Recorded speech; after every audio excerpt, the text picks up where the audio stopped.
Hello, Year 5. How are you today? Hope everyone's okay. So, some of you may remember Bob, our little plant that we had in Year 4 when I was the PPA teacher in there for Miss Bennett. And I brought Bob in because we were doing statistics at the time and learning to write tables and graphs based on real information. So some of you were regularly measuring Bob to see what the height change was. Here he is now. Oh, I haven't got a ruler to hand. I'll measure him before next time. But I'm sure not very many of you can remember what height he was at the time anyway. Okay, let's crack on with Skellig. So the Vipers questions from last time were, what did Dr. McNabola recommend for arthritis? He said, inject with a needle, saw out some of the parts right from the joint, sew back up again to make good as new. He also said keep the joint moving. Some people recommend cod liver oil, and the nurse added keep smiling. Can you explain what Mina's feelings are about school? Well, she's not very positive about school. She's very derisory, in fact. She quotes a William Blake poem that's also a bit negative about school. And she's constantly testing what Michael whether he's learnt stuff at school or not. And she looks for chances to talk down school. A vocabulary question asked, what's meant by needle-thin bony struts? So you could put an alternative phrase, a criss-crossing network of fine bones which give overall strength to the bone. Okay, today's questions. In chapters 19 and 20, what facial expression does Michael have to let Mina know he's keen to go? That's an inference question. A prediction question, where do you think Michael and Mina will take Skellig? And can you name and summarise the process that Mina describes where bones harden? Okay, chapter 19. Are you sitting comfortably? Then we will begin. Her blanket and books were still on the lawn, but she wasn't there. I looked up into the tree and she wasn't there. I stepped over the wall, went to her front door, rang the doorbell. Her mother came. Is Mina in? I asked. She had jet black hair like Mina's. She wore an apron covered in daubs of paint and clay. She is, she said. She put her hand out. You must be Michael. I'm Mrs. McGee. I shook her hand. Mina, she shouted. How's the baby? She asked. Very well. We think she'll be very well. Babies are stubborn things, strugglers and fighters. Tell your parents I'm thinking of them. I will. Mina came to the door. She had a paint-splashed apron on, too. We're modelling, she said. Come and see. She led us through to the kitchen. There were big balls of clay in plastic bags on the table. The table was covered in a plastic sheet. There were knives and wooden tools. Mina's book of bird drawings was open at the blackbird. She showed me the clay she was working with. It was just a lump, but I could see the outline of a bird, a broad body, a pointed bill, a flattened tail. She added more clay and pinched the body and began to draw out its wings. Mina's fixated on birds just now, said Mrs. McKee. Sometimes it's things that swim, sometimes it's things that slink through the night, sometimes it's things that creep and crawl, but just now it's things that fly. I looked around.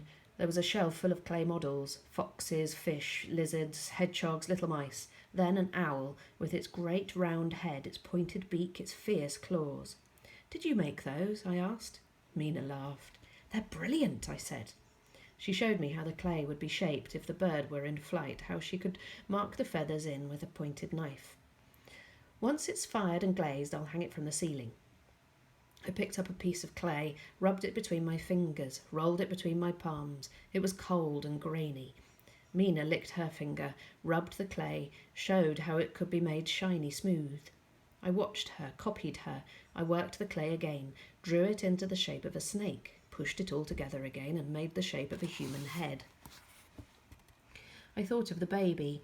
I started to shape her thin, delicate form, her arms and legs. Messages keep appearing and blocking my view. Like magic, eh? Said Mina. Like magic, yes. Sometimes I dream I make them so real they walk away or fly out of my hands. You use clay at school? We do sometimes. We did in one class I was in. Michael could come and work with us sometime, said Mina. Mrs. McKee looked at me. Her eyes were as piercing as Mina's, but more gentle. He could, she said. I've told him what we think of schools, said Mina. Mrs. McKee laughed. And I've told him about William Blake. I went on making the baby. I tried to form the features of her face. The clay started to dry out in the heat of my fingers. It started to crumble. I caught Mina's eye. I tried to tell her with my eyes that we had to go. Can I go for a walk with Michael? She said immediately. Yes. Wrap your clay in plastic and you can get on with it when you come back. Chapter 20. I led her quickly along the front street. Then I turned into the back lane. I led her past the high back garden walls. Where are we going? She said. Not far. I looked at her yellow top and blue jeans. The place is filthy, I said, and it's dangerous. She buttoned her blouse to her throat. She clenched her fists. Good, she said. Keep going, Michael. I opened our back garden gate. Here, she said. She stared at me. Yes, yes. I stood at the garage door with her. She peered into the gloom. I picked up the beer and the torch. We'll need these, I said. I took the capsules from my pocket, and these as well. Her eyes narrowed and she looked right into me. Trust me, I said. I hesitated. It's not just that it's dangerous, I said. I'm worried that you won't see what I think I see. She took my hand and squeezed it. I'll see whatever's there, she whispered. Take me in. I switched on the torch and stepped inside. Things scratched and scuttled across the floor. I felt Mina tremble. Her palms began to sweat. I held her hand tight. It's all right, I said. Just keep close to me. We squeezed between the rubbish and the broken furniture. Cobwebs snapped on our clothes and skin. Dead blue bottles attached themselves to us. The ceiling creaked and dust fell from the rotten timbers. As we approached the tea chest, I started to shake. Maybe Mina would see nothing. Maybe I'd been wrong all along. Maybe dreams and truth were just a useless muddle in my mind. I leaned forward, shone the light into the gap behind the tea chests. Again? He squeaked. I heard Mina stifle a cry. I felt her hand stiffen. I pulled her closer. It's all right, I whispered. I brought my friend, I said. Like I said I would. This is Mina. He turned his eyes towards her, then lowered them again. I showed him the brown ale. I brought this as well. He laughed, but he didn't smile. I squeezed through to him. I snapped the cap off the bottle with the opener on the knife and crouched beside him. He tipped his head back and let me pour some of the beer into his mouth. He swallowed. Some of it trickled from his mouth onto his black suit. Nectar, he sighed. Drink of the gods. He tipped his head back and I poured again. I looked back at Mina's dark form looking down at us, her pale face, her mouth, her eyes gaping in astonishment. Who are you? She whispered. Mr. Had enough of you, he squeaked. I saw a doctor, I said. Not Dr. Death, one that could fix you.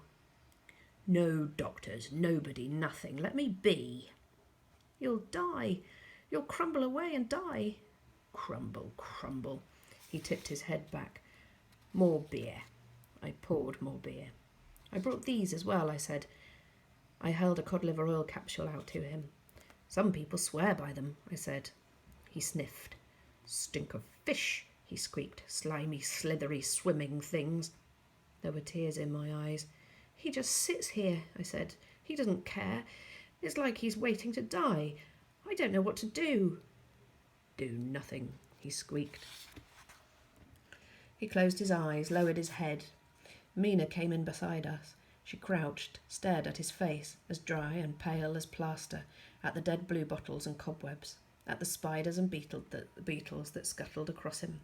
She took the torch from me. She shone it on his thin body in the dark suit, on the long legs stretched out on the floor, on the swollen hands that rested at his side. She picked up one of the dark furry balls from beside him. "Who are you?" she whispered. "Nobody."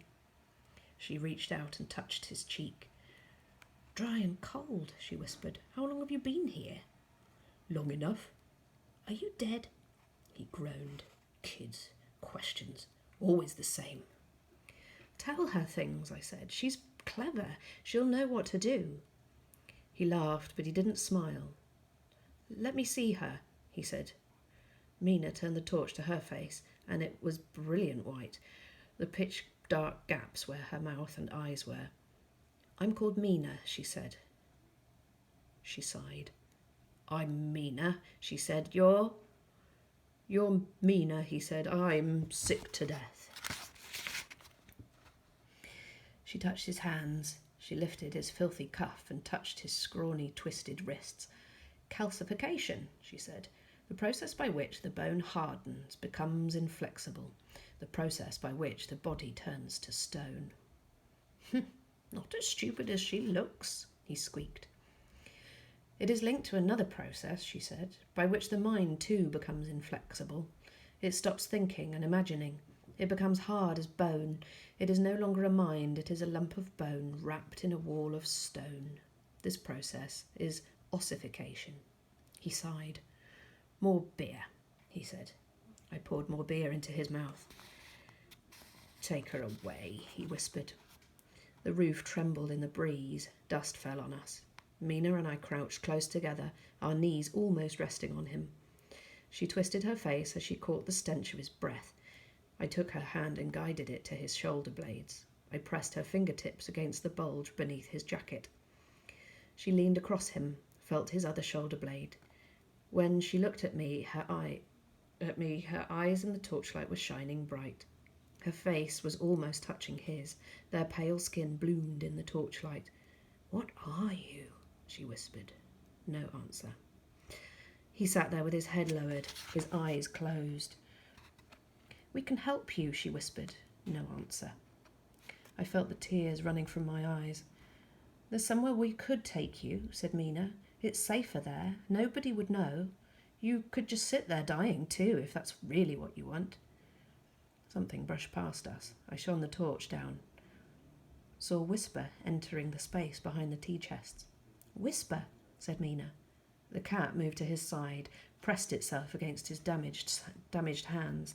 He sighed. "Soft and smooth," he whispered.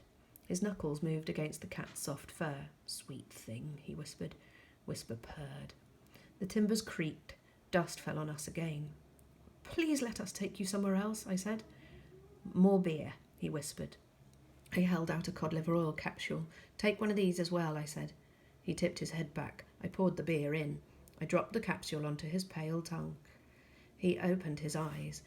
He looked deep into Mina. She looked deep into him. "You must let us help you," she said. He was silent for a long time. "Do what you want," he sighed. Okay, next time, chapter 21. So, reminder of those Vipers questions. What facial expression does Michael have to let Mina know he's keen to go? Can you predict where Michael and Mina take Skellig? And can you name and summarise the process that Mina describes where bones harden? Okie dokie, see you next time. Bye, Bob.